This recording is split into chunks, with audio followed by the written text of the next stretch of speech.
Hello, everyone, and welcome to today's presentation, Investment Options to Fund Your Retirement, which will be brought to you by CapTrust. CapTrust is the independent financial advisory firm that works with your employer-sponsored retirement plan. As an added benefit, you not only have access to these quarterly webinars, but also to financial advisors who will give you unbiased, customized investment advice.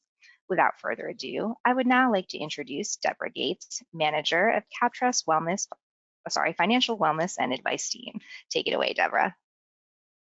Good afternoon. It's certainly a pleasure to be here to have this presentation. Thank you so much, Rachel. And as most of you know who've come to our presentations before, I will not be reading through all of these disclaimers, but I want you to take a moment to look over them as I speak. But what I do want to say is within each retirement plan, there is a different investment option, and they all have different degrees of risk. And it's important to understand that there's risk involved in choosing among them. So hopefully after today's presentation, you'll have a better understanding of the investments you have available in your plan, how to choose what may be right for your situation. And just as a reminder, CapTrust is available to help you with investment decisions. However, we do not offer any tax, accounting, or legal advice. So today, I'm really excited about this presentation today, and I'm excited about my guest that I have here, that's here with us talking about the investment options that are available. And as you know, I'm here as the moderator, but I want to just tell you a little bit about my panel.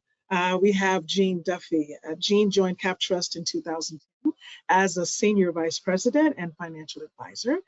She's responsible for providing retirement plan advisory services to corporate fiduciaries and employees. Jean's been in the retirement plan industry for over 30 years and has spent part of her career providing education and advice sessions to participants. So welcome to today's session, Jean. Catherine Ellis. Catherine joined CapTrust in 2019. She specializes in institutional investment consulting, asset allocation, retirement income solutions, defined contribution, defined benefit, nonprofit, and non-qualified retirement compensation plans. Welcome, Catherine. And to Ellen. Ellen joined CapTrust in 2013, and she's currently a director and investment strategist on the research team. She serves as a member of the CapTrust Investment Committee and is also involved in macro research, individual investment strategy, research, and asset allocation. So today, what we're going to do, so welcome to this panel. I'm looking really forward to this session. So today, we're just going to explore the process of how investments are chosen for institutional retirement plans. We're going to look at the most commonly used investments, such as stocks, bonds, and cash. And then we're going to move into a discussion on other investments and why they may or may not be consideration in an employer-sponsored plan. We'll help you also understand the importance of asset allocation and varying strategies. We will allow some time for questions at the end, and then we'll wrap up with a few closing thoughts from our panelists. But before we dive into our discussion, like I always want to do, I want to gauge the pulse of the audience with a polling question. And we have quite a few people on this call, and I'm just noticing I'm getting just a slight delay in going to the next slide. But on this polling question, the first polling question I want to look at is how many investment options have you chosen in your employer-sponsored retirement plan? Thank you so much, Rachel, for launching the poll. Have you chosen one? Have you chosen 2 to 4, 3 or more, or you have no idea how many you have chosen? So question to you, Jean, Kat, and to Ellen, working with retirement plans and working with participants, what do you normally see? How many investment options do you normally see in a really well-diversified portfolio? Jean, let's start with you. Well, I think anymore we see a lot of participants use the target date fund, right? So they're choosing one, but it is a diversified portfolio. If they're building their own portfolio, I've always said 6 to 8. Mm-hmm. Right. Same with you, Cap? Yes, if you're looking specifically at the very well diversified, coupling that with education, it's either utilizing the professionally managed target date funds or some type of managed solution. However, in the absence of leveraging those resources, then it tends to be more likely in the 2 to 4 region. Okay. Yeah, I just wanted to give people a little bit of time. Any differing thoughts on that, Ellen? Just to give people a little bit of time to answer, and then we're going to see the results here in just a couple of seconds. Yep, no, Kat and Jean really covered it, but I think in the first thing we're going to talk about is how we do try to solve for the different participant, types and needs. So I do see some that have a lot, some that have the one in the asset allocation or target date fund, and then some that are, exclusively in index funds and just have maybe 3 to 4. All right, so Rachel, what do we have here as far as the results? Very interesting. So we see that there are some people have no idea how many investment options they have in their plan. And for those who have no idea what investment options they have in their plan or how many, prime time for you to reach out to CapTrust and call us so that we can look at your lineup and make sure that you're investing appropriately for your investments. And then I see some people have, 26% have one, and it's just varying. So thank you for that. We can close that poll, and let's get onto this conversation. Let's talk about this, what we have here today. And so in my view, can you see my screen? So I want to just pose a question. So I kind of want to pose this question and kind of look at this, Jean and Kat. I kind of want to start from the beginning when we're looking at plan design. So what I'd like for you to do, I'd like for you to walk us through this process or the approach that we use to determine which fund options are normally offered in an employer-sponsored plan. So that's what I want you to walk through. So on my screen, I'm showing, are you seeing my screen with plan design? So Rachel, how can we fix that? Because I'm still seeing the polling question. Deborah, let's go ahead if you don't mind to stop sharing your screen and start sharing it again, and let's see if that goes ahead and works. Thank you everyone for your patience with our technical difficulties. There we go. Yes. Awesome. Thanks, Deborah. Yeah. I think it's important as participants in your employer-sponsored plan to know that your employer is working closely with their advisor to really build a diversified lineup for you, and then to monitor that lineup ongoing. So as a retirement plan advisor, we're meeting with the plan committee initially to construct the lineup, and then we're also meeting with them numerous times throughout the year to make sure the investments continue to perform and that you have a strong investment lineup that's offered to you. So there are a number of factors that we consider when we build a lineup and also when we review it to make sure that we are providing you with options that have different risk reward characteristics and provide you an opportunity to maximize return at a level of risk that you're comfortable with. So Kat is going to kind of share how we start initially with a tiering approach to actually thinking about building that lineup for plan participants. Thanks, Jane. So as Jean just alluded to, part of the duty that plan sponsors have is to ensure that their plan is sufficiently diversified. This allows the participants like you the opportunity to manage your own risk. So in working with our plan sponsors, we achieve this through a process of tiering.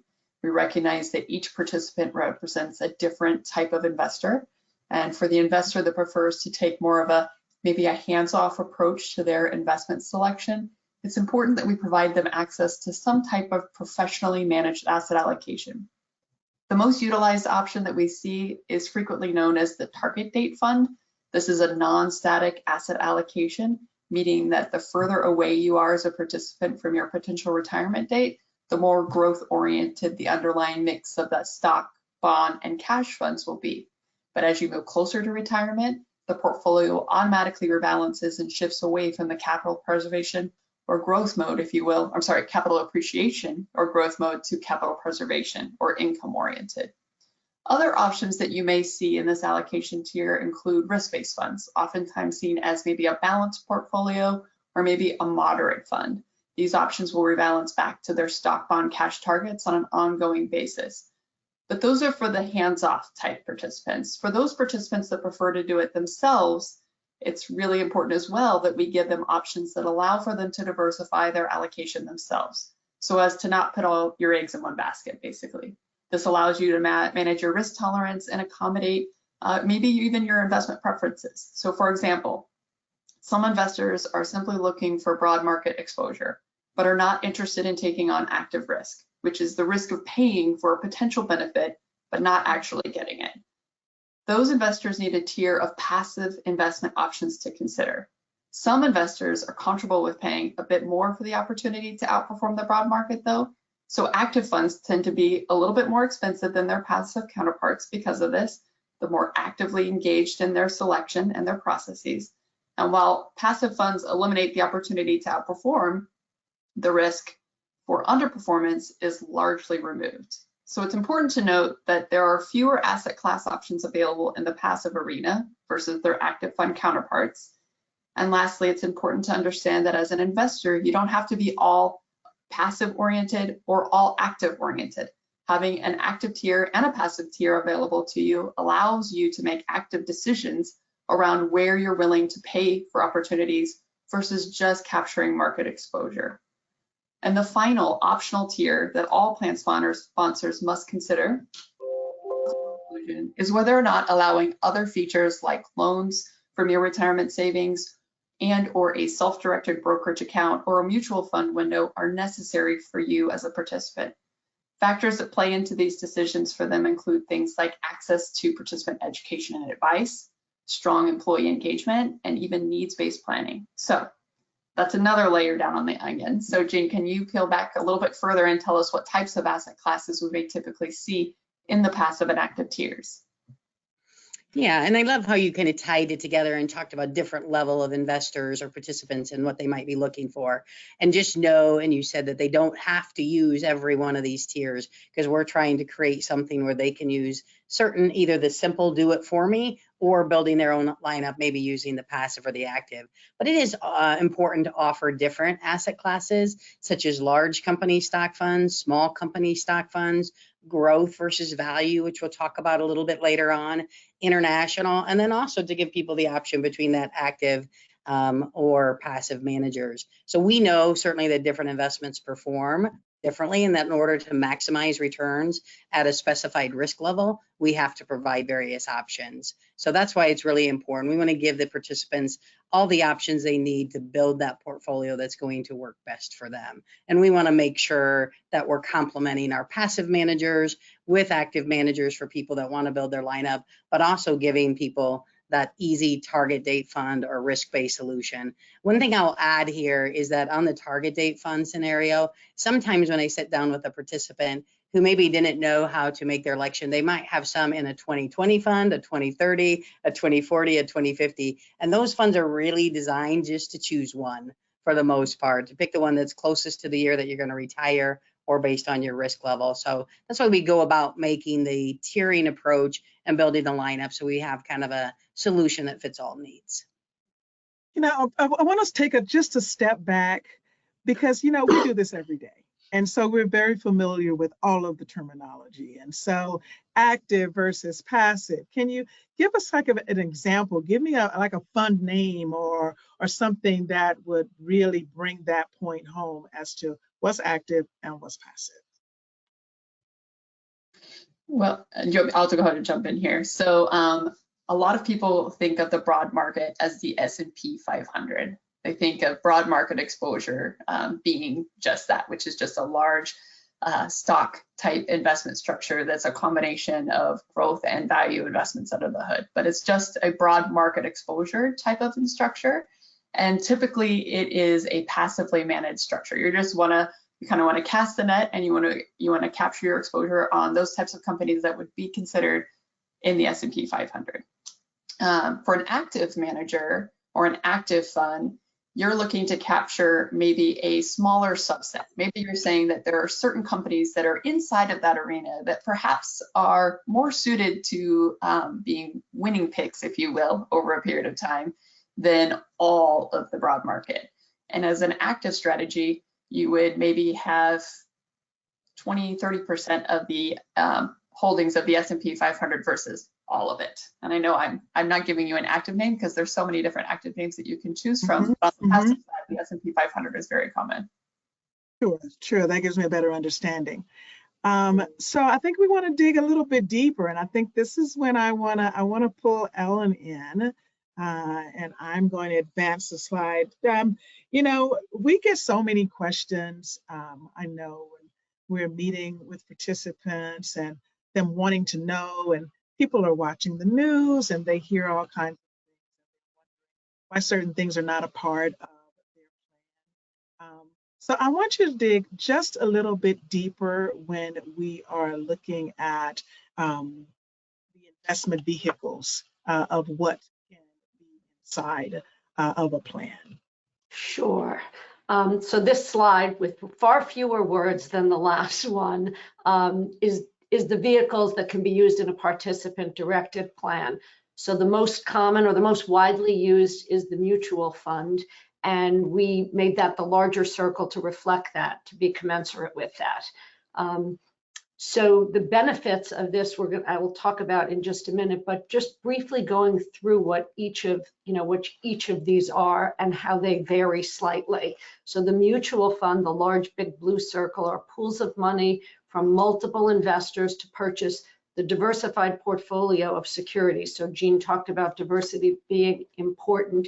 It reduces the risk, and that's the risk of owning whether it's a more concentrated portfolio or just one security. The value of the mutual fund is based on all the underlying securities in which it invests. They have daily liquidity. They trade or they buy and sell once a day at the close of the market at that value of the net asset value, which is essentially the value of the securities. The collective investment trusts, or CITs, as we noted here, are also a pooled investment vehicle. It's a tax-exempt pooled asset. They're available only in your qualified retirement plans, 401k, some other plans, and they're pooled also to create a vehicle so you can invest again in this diversified portfolio.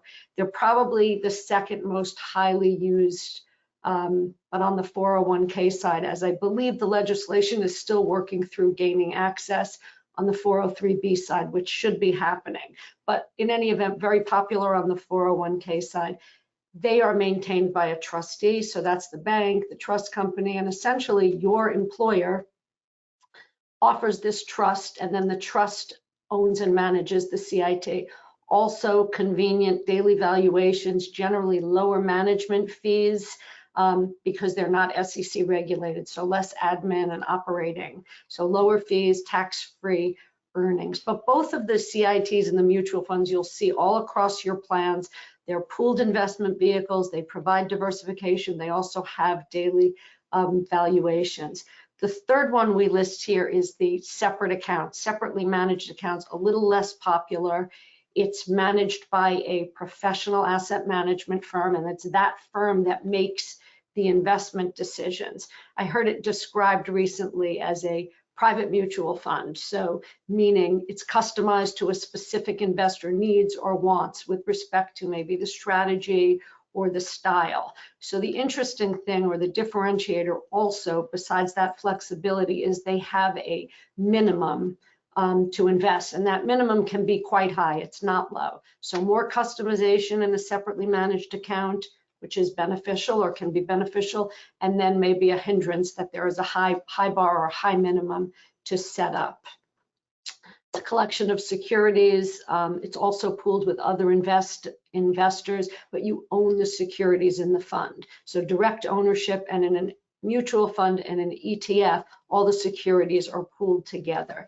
ETFs, which we don't see that often, which we'll get into, are exchange-traded funds, somewhat similar to mutual funds in the idea of aggregating the securities. They're generally tracking or matching performance of a benchmark. Could be as basic as the S&P that Kat was describing, or could be a much more complicated benchmark. It's anything, you know, any index that they want. It's created to track anything.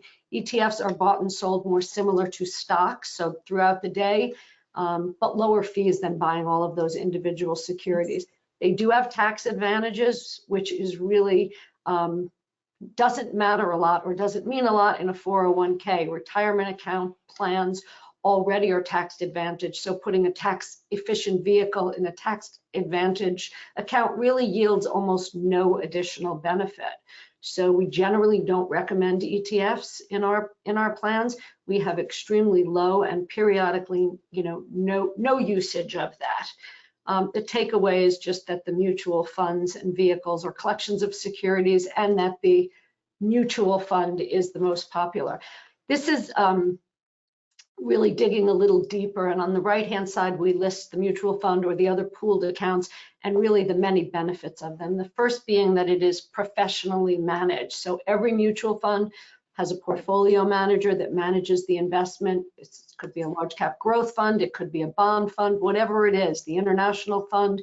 The manager is a professional and an expert in that arena. The manager pools the money, allocates to the assets by selecting the investments and monitoring them for the investors, and that's us, you, me, the participants in the employee-sponsored plans. So as a relatively small investor, which all of us are relative to these, we have the benefit of a full-time professional manager selecting and managing the mutual fund. Diversification, the idea of reducing your risk, is a huge benefit. If you put all your money in one stock, it could go up, or, you know, in a bad case, down dramatically based upon, you know, a particular influence to that stock. So being in a broader universe or sector in a mutual fund, the focus would be on the sector or the investment area, and you would be reducing that risk. So again, the professional manager is doing that. So you're able to avoid a bad outcome by basically not putting all your eggs in one basket or in one security. On the variety side, mutual funds are not only the S&P 500, they're not only, you know, name any fund. There are, I think, more than, or almost 7,500 in the US. They fall into the broad asset classes that you see on the left-hand side of this screen, being stocks, bonds, and cash. And within each category, there are many styles, many objectives, you know, many strategies. Could be international, could be a balanced fund that crosses over and has percentage equity, percentage fixed income, money markets. But with this preponderance of mutual funds and the variety, which also include passive funds, sector funds, you really have a lot of options. The other quick benefits are the liquidity. So how easily you can buy and sell, whether it's intraday, you know, on a stock, but this is once a day with daily pricing. They're bought and sold, they're tracked easily, they have tickers that you can see the net asset value.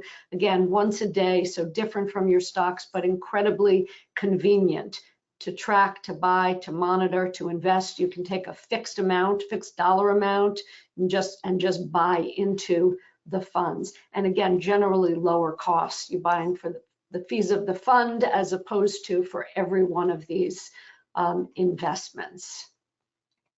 So I think we're going to dig a little deeper on each of the broader categories, stocks, bonds, and cash. Yeah, we are. We will go in, and you know, I do want to go into that and go into them individually. And I'm thinking that we can, we'll start there with Jean. You know, you want to understand the basic principles and those different asset classes. I think that's really beneficial. We're going to look at stocks, bonds, and cash, and we're going to go through these relatively quickly. So I'm going to start here with you, Jean. I think this is really important and perhaps to look at this style box and let you take it from there. Yeah, this is exciting. I'm super excited to talk about this slide in the Morningstar style box because I think it's an area that people want to understand more about.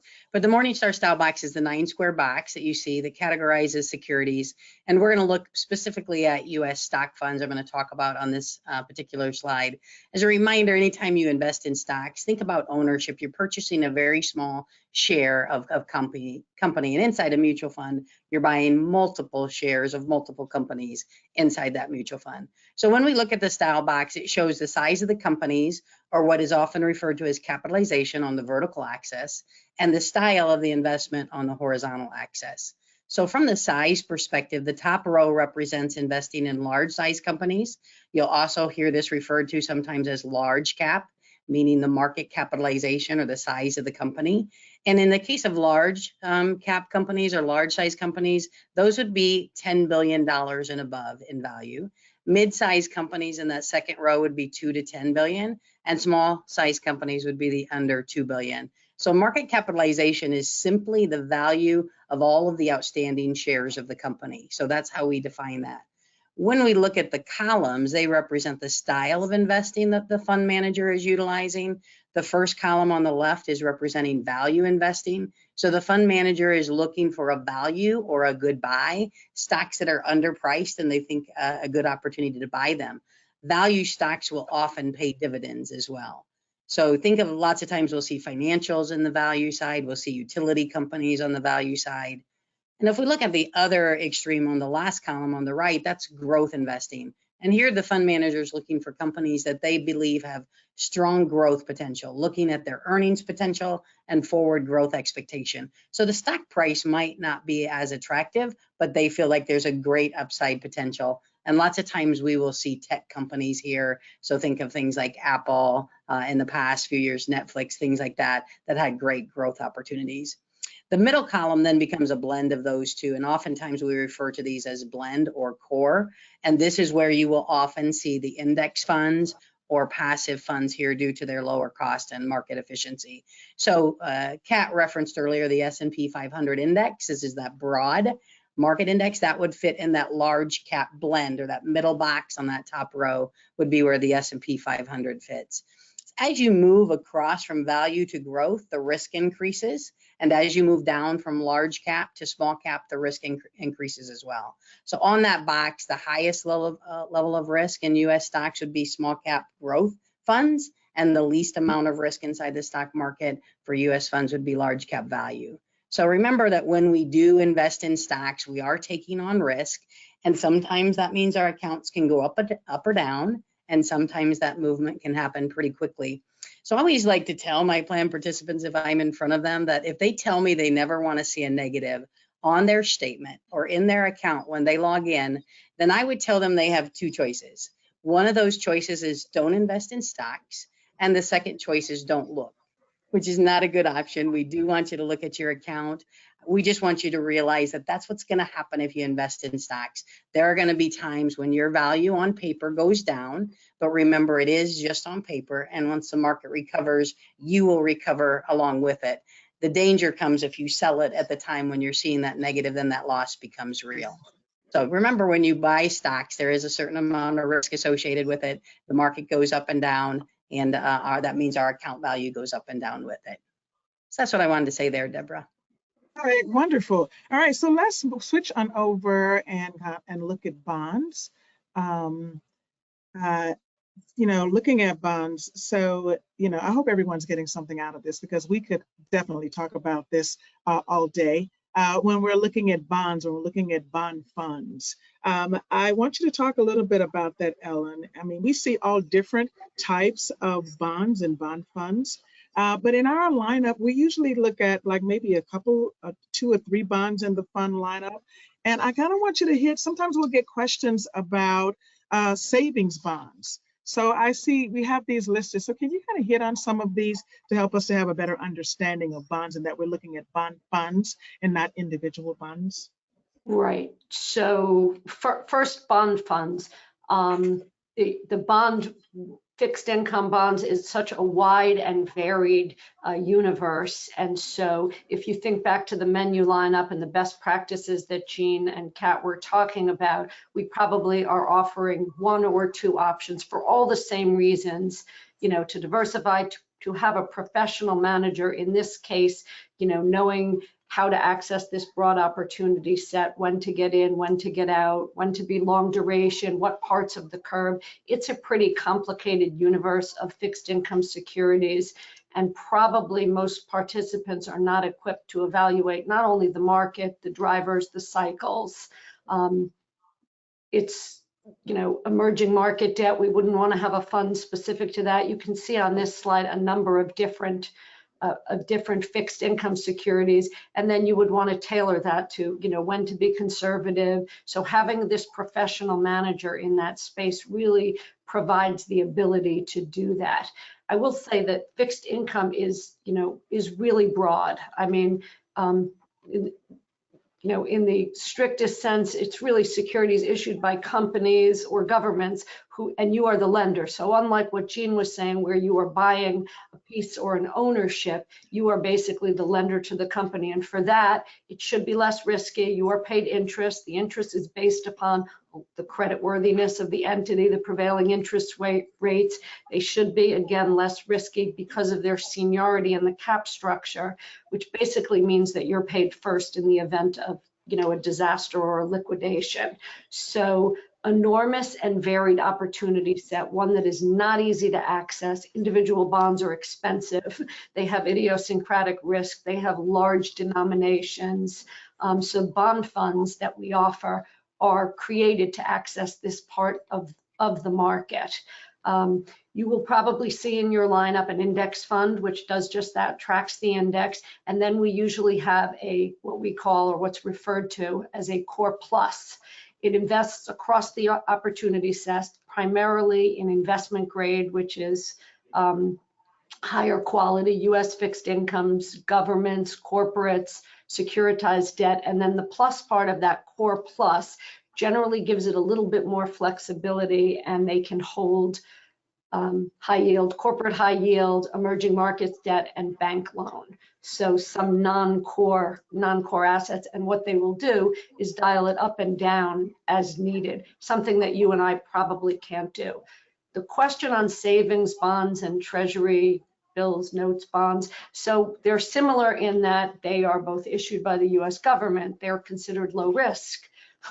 Funny to be saying that with the debt ceiling looming, but they are backed by the full faith and credit of the government, which is generally a good thing. So they give a way for investors to earn interest on their money. But savings bonds have this fixed interest rate. It's paid out at the end. It's usually 20 or 30 years. It's paid out at maturity. Treasury notes and bills have different interest rates. They can be paid out periodically. Treasury notes, bonds, bills, they trade, so they're on exchange in a secondary market. Savings bonds do not. They just mature. They have much longer periods, 20 and 30 years, and treasury notes are between 2 and 10 years, and bills are up to 52 weeks, so less than a year. Savings bonds, not something you would ever find in your you know, participant directed plan. Maybe a gift when you're born. Right. All right. So thank you. So, you know, I don't want to forget about cash. We've looked at the 3 major asset classes. We looked at stock funds, we looked at bonds, and now I want to look at cash. So what I want to ask you, Kat, I know that you're going to talk about this. You know, do we find that plan sponsors might want to offer multiple options under this asset class? I mean, is that something that they can do if they want to offer multiple? They can, but you typically don't see it. There's some legislation that's currently in place that they call it an equity wash rule. And so if you were to have 2 different options in the cash position, for example, and you wanted to move from one to the other because for whatever reason you feel that one is more favorable at the time, you're actually limited for a period of time. Once you sell out or redeem your position in the one strategy, you wouldn't be able to immediately move into the competing fund. You'd have to choose some other type of investment structure that doesn't have the same type of profile as a capital preservation type fund, sit there for a period of time, typically around, I think it's 60 days, correct me if I'm wrong, but it's roughly around 60 days, and then moves back. Then you could move it into the fund of choice. And by then, the benefit of changing may have passed. So typically you don't see it to eliminate confusion and to not have to track that limitation for the participant. Okay. So with that, I'll go ahead and tell you a little bit about what you might see, because there are a few different flavors that you may see in your plan. And each of them can be a good fit for an investor that was looking to seek some type of cash-like instrument that may provide a small return, but ultimately you're looking for low risk in this type of position. So in the beginning of ERISA, which for those who probably don't know on this call was 1974, a majority of plans were on insurance company platforms. Thus, the most commonly utilized position at the time in plans was known as a general account. These are accounts that are underwritten by insurance companies. And when they underwrite new policies, they would be paid a premium by the policyholder. That would be the participant. The premiums would then be deposited into the insurer's general account, and the account would then be treated as an investable asset that would be allocated accordingly. It's a really important distinction that the assets held in these general accounts were owned by the general account. They were relatively attractive in the early days because they often provided an attractive crediting rate relative to other cash and capital preservation options that were available. And the crediting rates were often known ahead of time. So you might understand that maybe you could earn maybe 3% or 4%, which would be a guaranteed rate, if you will, for a set period of time. But some of the issues with general accounts would be a general lack of transparency on how the assets were being invested underneath the hood. Further, the guaranteed offer is backed by the insurance company, and the assets could be tied up in the event that the issuing company ever went under. And a final challenge for plan sponsors was that the availability of these options was really limited to insurance company platforms, making the ability to take this attractive guarantee that you may have with you if you choose to move away from an insurance provider. So the insurgence of the money market and the stable value really came into play from this point forward. So money markets are probably the most commonly recognizable option by participants like yourself. Money market funds, typically structured like a mutual fund, they offer exposure to very low risk cash and high quality cash equivalent securities such as short-term debt. Examples could be things like short-term government or corporate bonds, maybe even commercial paper, and sometimes you might even see overnight bank deposits. These positions have a very, very short duration. They're usually 60 days or less, meaning they're exposed to potentially less interest rate risk to the relatively, well, I should say slightly longer duration fixed income investment counterparts. And they offer daily liquidity for most of their investors. The other option that you may see or typically see is a stable value fund. This is a portfolio of bonds that are insured to protect the investor against a decline in yield or a loss of capital, meaning the owner of the stable value funds will continue to receive the agreed upon interest payment regardless of the state of the economy. Stable value funds are common options that you would see in plans, and the insurance piece of these funds is what makes them nearly as safe as money market funds. Stable value funds invest in high quality government and corporate bonds, short term and intermediate term. So slightly longer duration, they're typically between a 1 and 2 year duration. They are no different from any bond fund outside of that, except for that they are insured.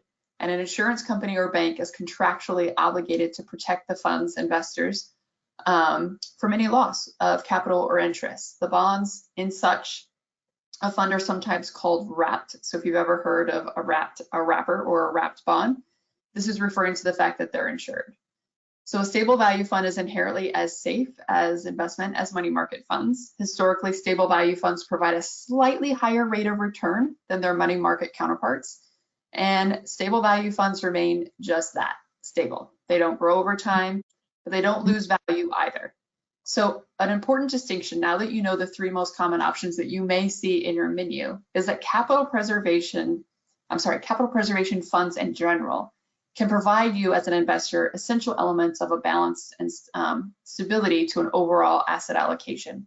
However, there is a potential danger if a portfolio is weighted too heavily in lower yielding investments such as capital preservation funds. So it's really important that your risk is assessed and that you don't allow your risk to be squeezed by things like inflation down the road. A retirement income that seems efficient today could gradually become inadequate over time as the years pass and inflation mounts. So plainly said, capital preservation funds are not suitable for building your wealth over time, but they can help you to preserve a portion of your wealth as you build it, and be a crucial element of an overall asset allocation.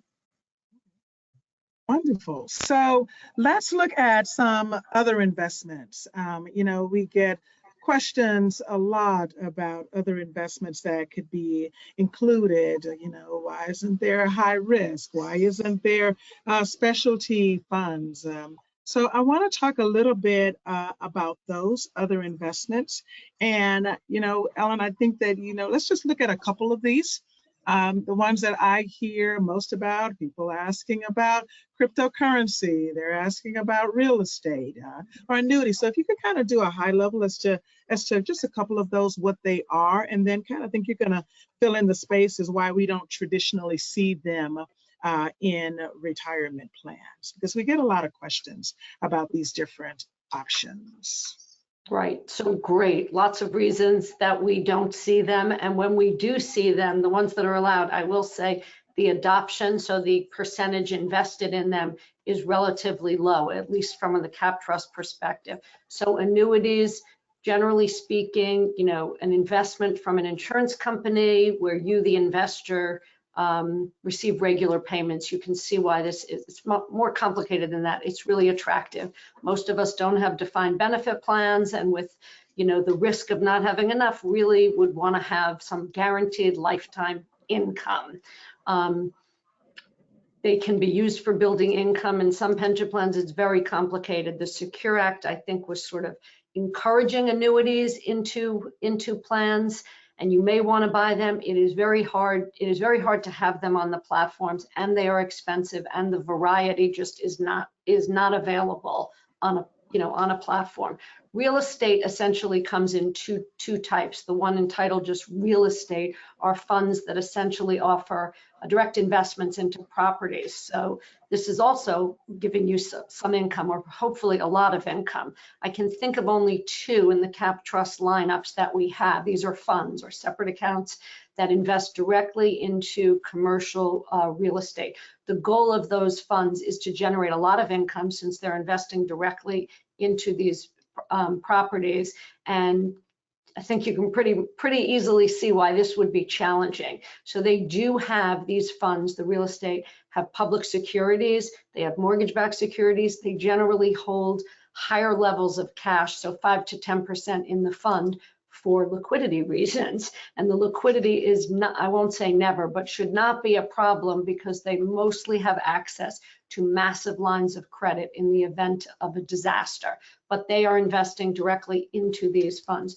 REITs, sort of another type of investment, real estate investment trust, they're set up to own the stocks of companies that, issued by companies that actually own and manage these properties. So also different in that they trade on the exchange. They are part of the S&P, and prior to 2016, they were part of the financial sector.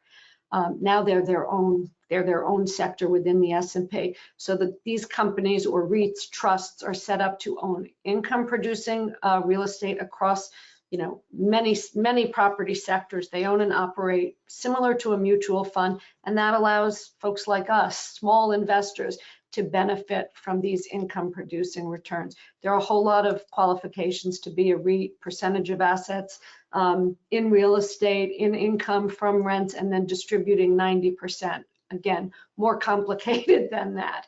And lastly, and probably most complicated, is cryptocurrency. Tons of questions on this. I'm not the crypto expert, but the digital currency transferred through the internet, the digital assets, the interest in investing has grown. You certainly see, that they've gone up and very much down. Most of us are familiar with Bitcoin because it was the first cryptocurrency. It's probably still the most popular. It's an asset. It uses the databases referred to as the blockchain, really, which is the internet databases, transferring and tracking the transactions, because this is all decentralized. So Bitcoin, Ethereum, Coinbase, where you can trade this, all of this is, very popular, very big in investing. And I will pause before I launch into Kat why you will not see Bitcoin or cryptocurrency in your plan lineup anytime soon.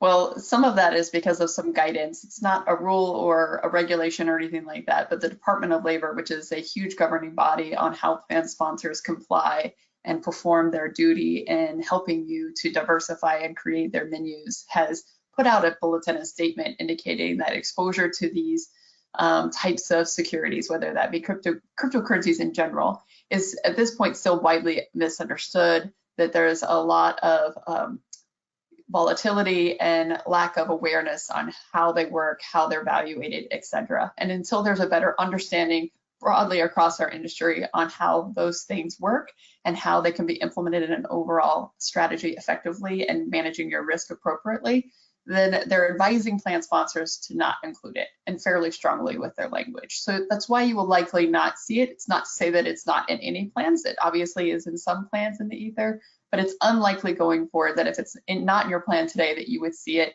until there's more clarity. Wonderful. We had another polling question. I'm going to skip this this polling question, and I want to talk a little bit about asset allocation and selecting your investments. So, you know, with asset allocation, we know that, you know, that's the process of deciding which fund options you're going to choose and making sure that you have a well-diversified investment strategy. So can we talk a little bit about that, you know, just dividing your money across those different options?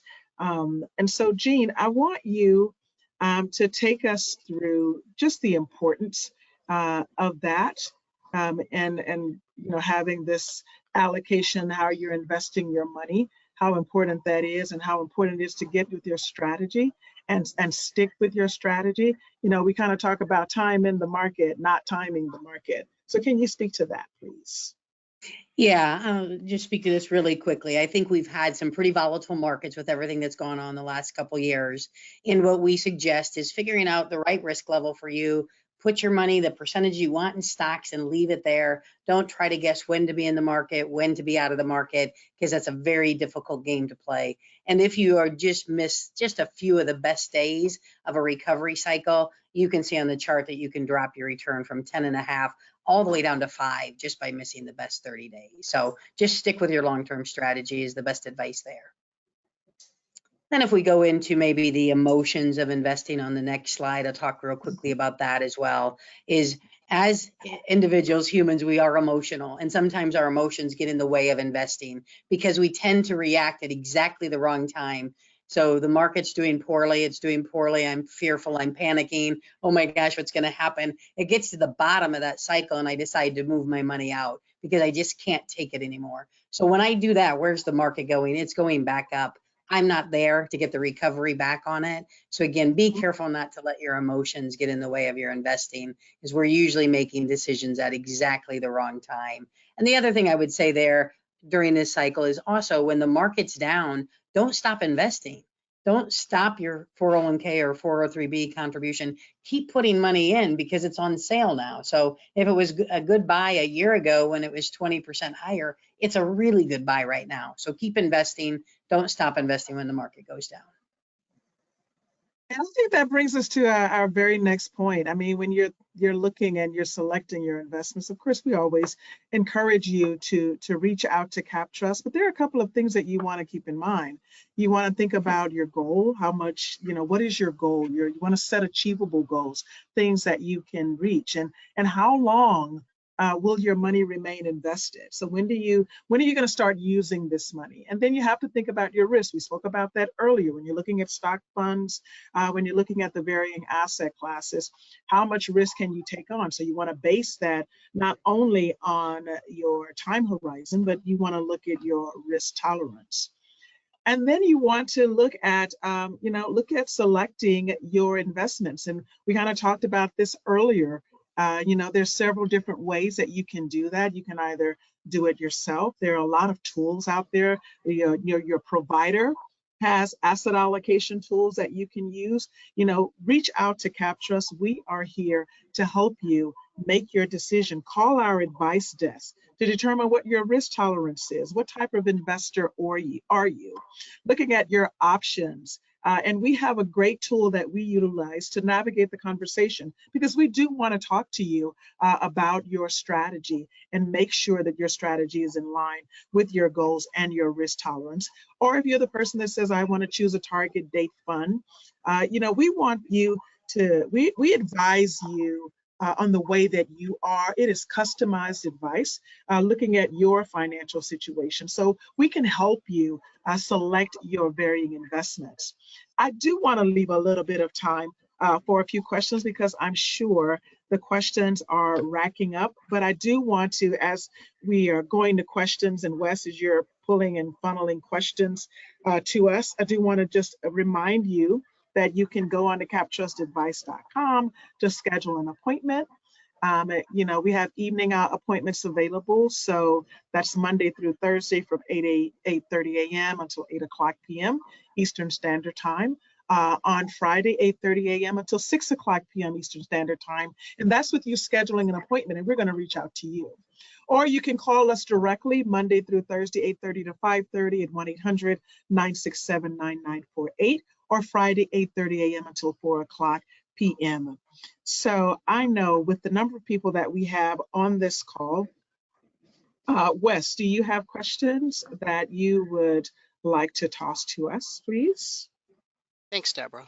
So a few main themes we'll try to get to with the time we have left that I'll pose to our panelists here. And especially since we are talking today about funding retirement, a lot of us may have heard of annuities or maybe considering annuities or even have annuities in our plans. So for our panelists, some quick thoughts. What is an annuity? Where do they typically fit into the retirement picture if people are considering it? Some of the upsides or maybe downsides. So real quick, if whoever wants to take that there. I can start. So annuities inside retirement plans really give people an opportunity to say, maybe pension plans aren't as prevalent anymore, and I have this lump sum of money inside my employer-sponsored plan. So how can I take that and create a stream of income? Certainly a person can always take it out at retirement and create that stream of income. So that would be available to them. I think the thing around annuities that we always stress is just make sure you understand what it is that you're purchasing, because they're very complex animals. Inside the retirement plan, we're starting to see a pickup of these, but again, they're very complex. They have additional cost to them. Sometimes employers are a little worried about adding them just because of the complexity, and there's some concern about portability. If the plan were to ever move from one record keeper to another, then that annuity obviously has to stay with wherever it was placed at the time. So I think we will see more of that in the future, but it is a slow to pick up inside the employer-sponsored plan world. Yeah, and typically, some, as Jean was saying, want that additional guaranteed income. I'm, going to get X amount from Social Security, and I know these are my expenses, and to fill that gap, I want to guarantee I'm always going to get this amount. So a portion may go into annuities, but always, again, evaluate carefully, and especially when you're investing outside of your plan. Make sure you do your homework and understand what you are putting your money into. Another popular term that's been tossed around a lot lately, ESG. Ellen, do you real quick want to talk about what an ESG investment is? We had a few questions on that. How to determine if they may be one in their particular plan? So if it's in your plan, you will probably note that it has environmental, social, governance, or some other socially responsible term in the name. They are in, I want to say 20% of our plan lineups. The uptake in them or the participation has not been that high. I would say the conversations are very, very broad, and they range from options that are just excluding certain types of companies like energy, governance issues, and some that are being a little more proactive. Last year in 2022, with the energy market being up, I think it was 65%, a lot of the air quotes ESG funds really underperformed on a return basis. And so there has been sort of a little bit of a pivot away from that, or less interest, because frankly, people want to earn the money. But we have them in our funds. We're very well versed in them. We talk to your employers about them a lot. They're just not as widely adopted as maybe they will be someday.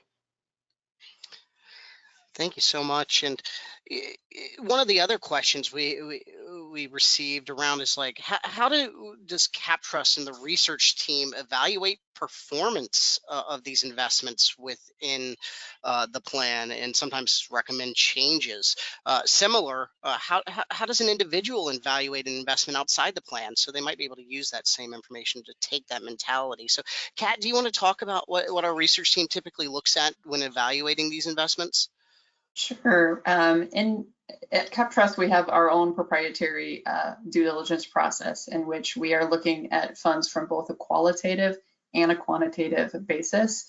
The quantitative factors, which would be their peer performance and their absolute performance relative to the industry and their bench, would be based off of a 3 and 5 year typically. And then we're also looking at factors such as the consistency in which they deliver their performance profile, perhaps any deviation that we may be seeing over time from their performance, but it's all driven on performance-based statistical data that you could pull from Morningstar. It used to be that Yahoo Finance was a really popular place, but those would all be statistical factors that you could find on your own as well. But the qualitative side is what sets us apart, and that's our due diligence that we do at the investment management level and the investment firm level, and understanding the construct of their portfolio teams, how many different portfolio managers they have, how they leverage their analysts, what type of turnover they may have, and also at the fund firm level, what is their ability to maintain, right? Are they going to be around for the next 5 to 10 years?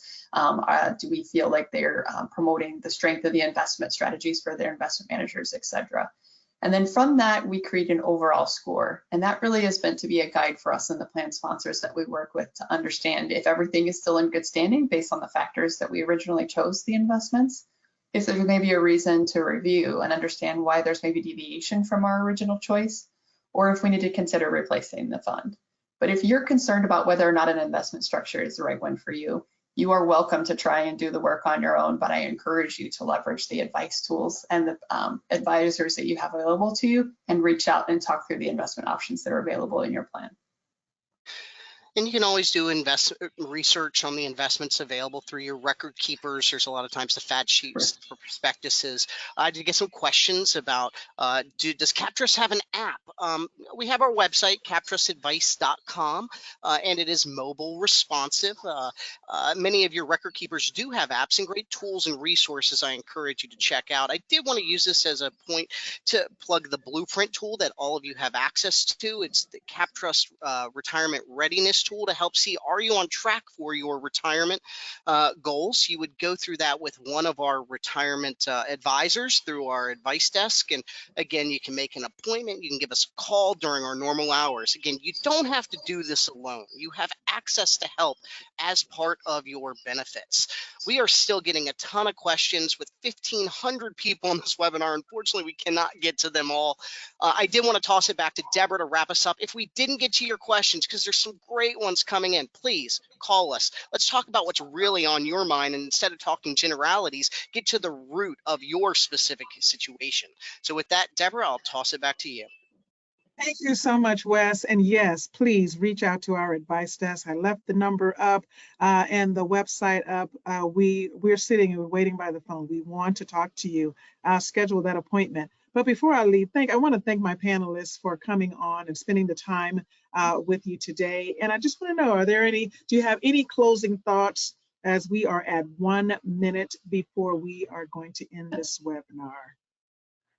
Sure. Ellen? So I would just say real quickly the importance of investments, investing principles, your asset allocation being the single most important decision you make. So where you allocate your money, it's the largest driver of returns. The various investment options, which we're picking for you, are secondary, and really focus on your well-diversified portfolio. Think about, as Wes just said, yourself, your propensity for risk, your time horizon, your financial picture, your objectives, and choose well for yourself. Take a look at your plan and reach out to us. Yeah, and I would like to encourage everyone to log into their account and make sure that they have their profile information up to date. Cybersecurity is a real thing, and the best way you can do to protect yourself is make sure you're logging in occasionally, make sure you've answered all the security questions, make sure you've set up multi-factor authentication, if that's an option. And then as a side note, I would please like to ask everyone to make sure their beneficiary is up to date.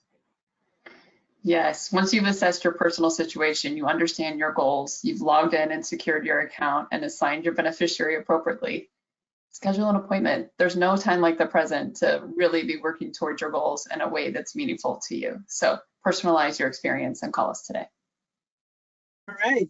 Thank you so much for attending, everyone. Have a great day and stay safe.